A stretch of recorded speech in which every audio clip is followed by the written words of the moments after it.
I need to check the list of used names before writing. The banned names from the file: Eleanor, Lily, Jennifer, Gerald, Dorothy, Douglas, Karen, Heather, Marion, Patricia, Vivian, Cassandra, Marcus, Barb, Ruth, Colin, Natalie, Troy, Constance, Ren, Margot, Reeve, Beverly, Simone, Adrian, Faye, Eunice Halloran, Tracy, Imelda, Brendan, Pauline, Desrechaise, Imelda, Brendan, Pauline, Desrechaise, Imelda, Brendan, Pauline, Desrechaise, Lorraine, Agnes, Michael, Thomas, Harriet, Raymond, Odette, Charlotte, Sandra, Nathan, Sylvie, Kevin, Miriam, Garrett, Vivienne, Roberta Dalton, Connor, Annalise, Gordon, Nora, Warren, Diane, Petra. I'll use new names. June. Narrator: husband Arthur, daughter Claire, friend Bev. Wait, Barb is banned, but not Bev. Let me use June, Arthur, Claire, Deb, friend. The first time my husband told me I was spending too much money, I was standing in the cereal aisle at the Loblaws on Wonderland Road, holding a box of granola that cost $6.49. He plucked it from my hands, put it back on the shelf, and picked up the store brand without even looking at me. "We're watching the budget," he said. And I nodded, the way you do when you've been married for 31 years and you've learned that certain things aren't worth the fight. That was 3 years before everything fell apart. Or maybe that was the moment it started falling, and I just didn't know it yet. My name is June. I'm 63 years old. I worked for 28 years as a dental hygienist at a practice in London, Ontario. And I was good at my job. I had my own income, my own pension contributions through the practice's group plan, my own checking account at TD Bank that I'd held since I was 22 years old. I was not a woman who needed anyone to hand her money. I want you to understand that before I tell you the rest of this, my husband, I'll call him Arthur because that's his name and I'm done protecting it, retired 18 months before I did. He took his defined benefit pension from the plant where he'd worked for 34 years, and suddenly he had nowhere to be every day. I thought it would be an adjustment period. I thought he'd find a hobby, maybe golf, maybe woodworking like his brother had done. I thought, naively, that he'd settle. What he found instead was a spreadsheet. I came home one Tuesday in October to find him at the kitchen table with his laptop open and a yellow legal pad covered in his cramped handwriting beside it. He'd listed every recurring expense we had: hydro, gas, groceries, car insurance, internet, my gym membership, the bi-weekly transfer I sent to my sister who was going through a rough patch, everything. He divided it all into 2 columns, essential and non-essential. My gym was in the non-essential. My gym was in the non-essential column. My contribution to my sister was in non-essential. The Tuesday morning coffee I had with my colleague Dev every week at the Tim Hortons near the clinic, that was there too, written in his handwriting like evidence. "We need to get serious about retirement planning," he said, and he turned the laptop toward me like he was presenting a business case. I see Lake as a joke, as I screamed through header meters, and I said reasonably that we were both still working, that we had no debt except the last 14 months on the mortgage, and that I didn't understand what the emergency was. He explained it to me. He had a lot of time to explain things now, so he was thorough. He talked about inflation and sequence of returns risk and the cost of long-term care. He talked for 40 minutes. By the end of it, I had agreed, without quite meaning to cancel my gym membership and stop the transfers to my sister. I told myself it was temporary. I told myself I was being a good partner. I called my sister that night from the bedroom with the door closed and told her I was sorry, that things were tight. She said she understood. She didn't push. She was the kind of person who never pushed, which is something I've always loved about her and something I've also taken advantage of, I think, without meaning to. The spreadsheet became a fixture. It lived on the kitchen table the way a centerpiece lives on a kitchen table, always there, occasionally updated, the thing you organized your life around without ever deciding to. Arthur checked it in the morning and sometimes again in the evening. He started asking me to save my receipts. Not our receipts, mine. His came and went as they pleased. His Wednesday breakfasts with the guys from the plant, the ones who'd all retired around the same time and met every week at a diner on Oxford Street. Those were in the essential column under social wellness. I'm not making that up. He'd created a subcategory called social wellness and put his own activities in it.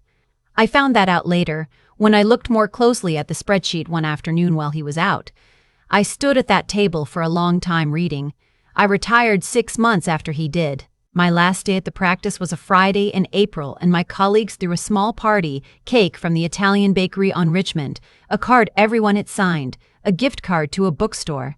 I drove home feeling strange and light, the way you feel after a long exam when you can't quite believe it's over.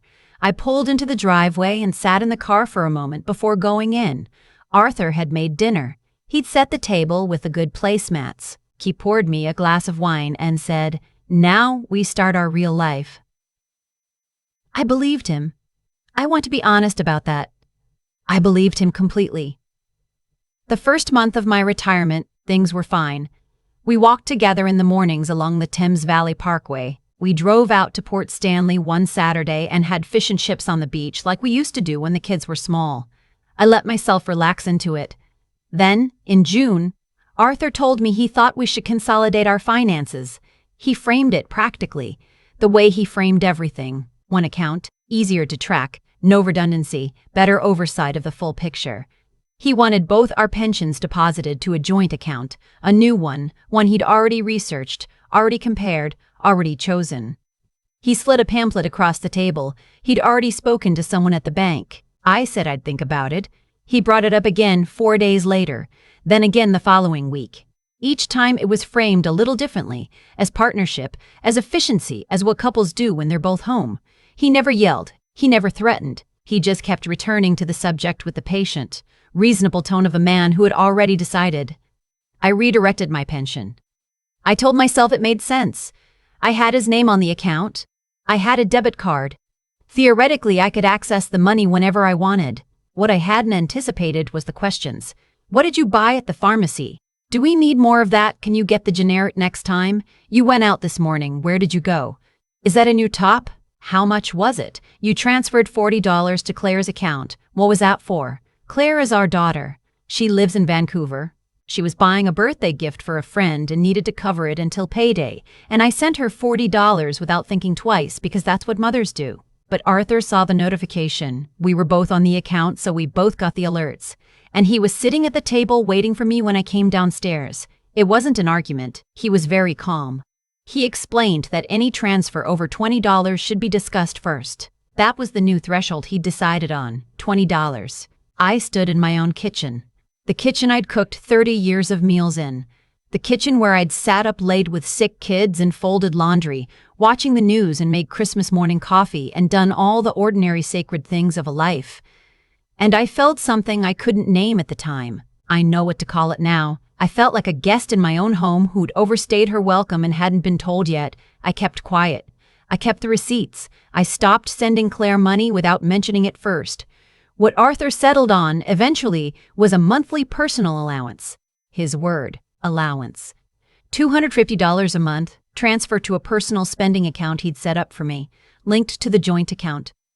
Visible to him for what he called discretionary personal expenses. My haircuts.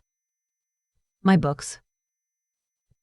My coffee with Deb, if I still wanted that. My birthday gifts for people. $250. In a city where a single tank of gas costs $80, he had $400 a month in his own personal spending account. I know because I saw the spreadsheet. When I pointed that out, he explained the discrepancy. He had higher fixed costs, his golf fees, his Wednesday breakfasts, the car he was planning to maintain separately. I didn't say anything. I'd gotten very good at not saying anything. What I hadn't gotten good at was sitting with it.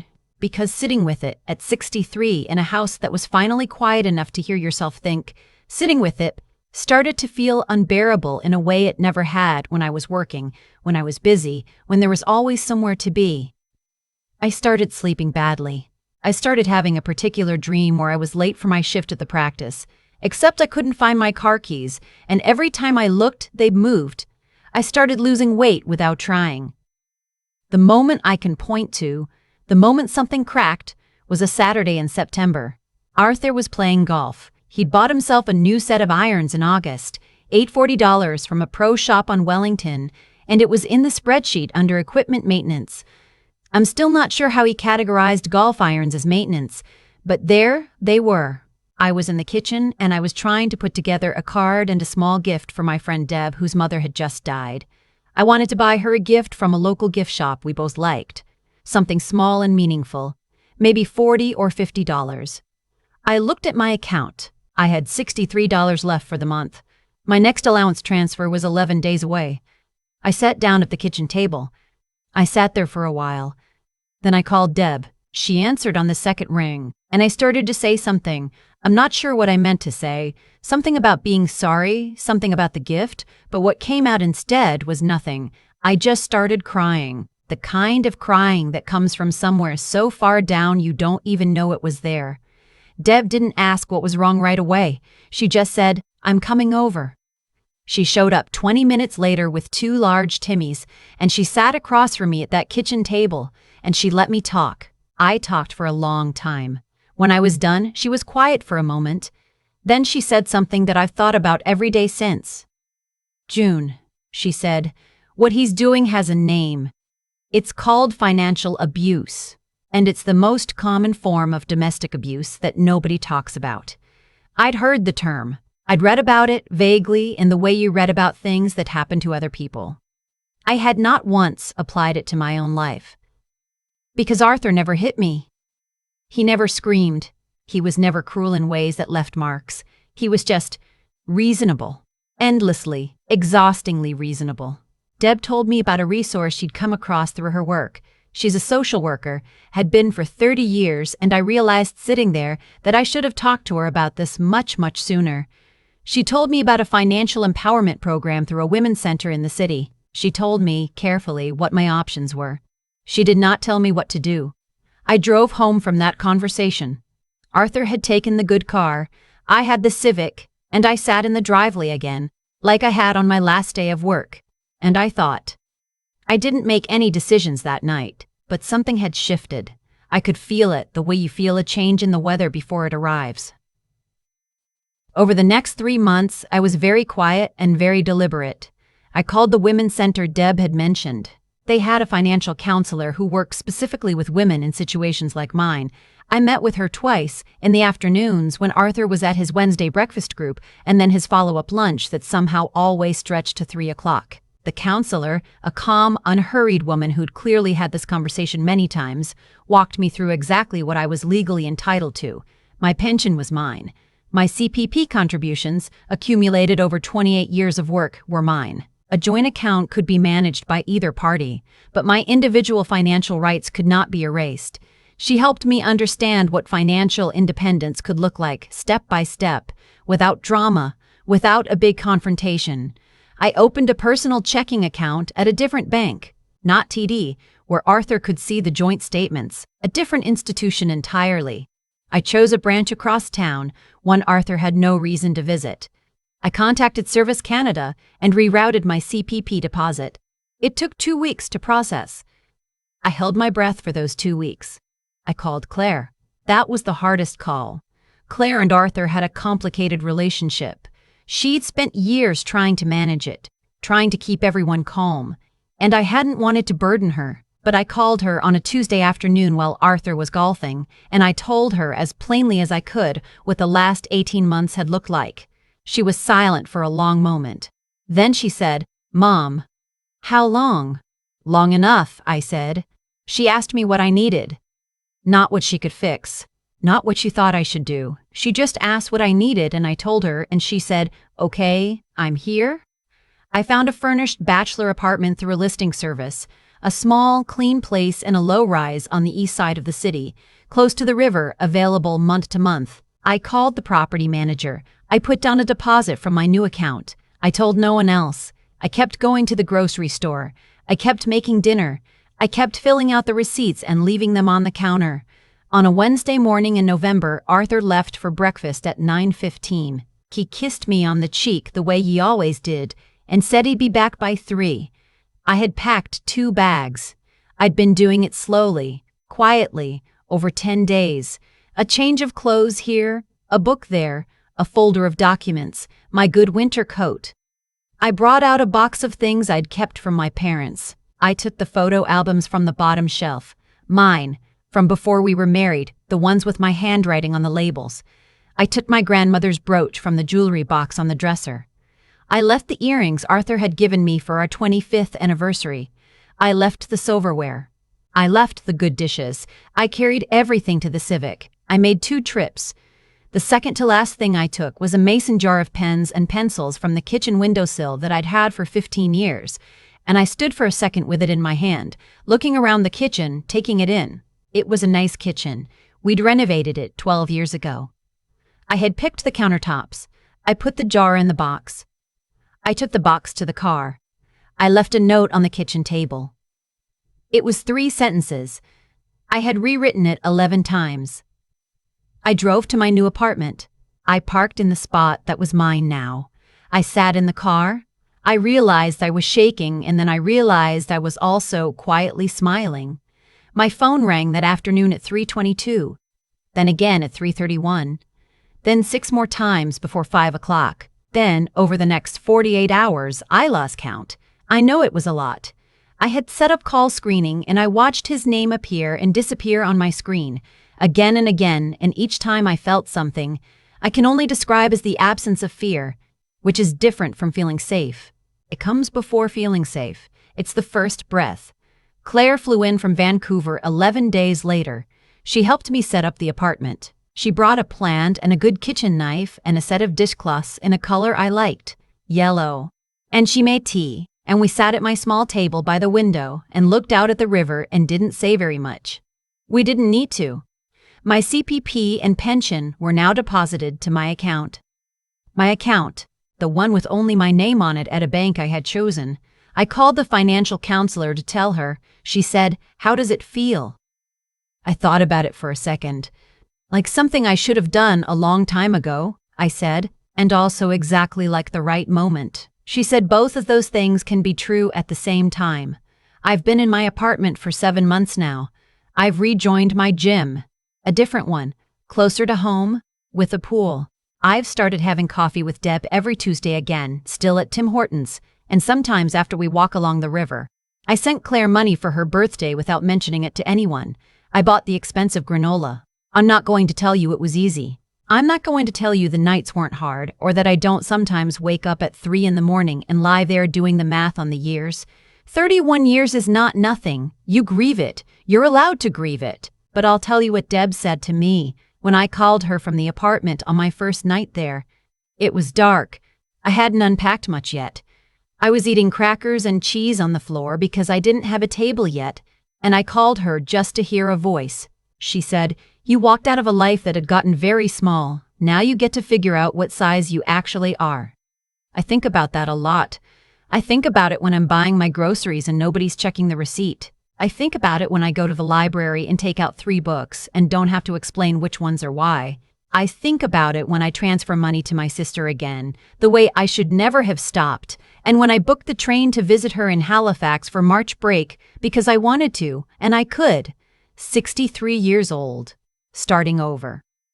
It turns out that's not too late. It turns out that's right on time.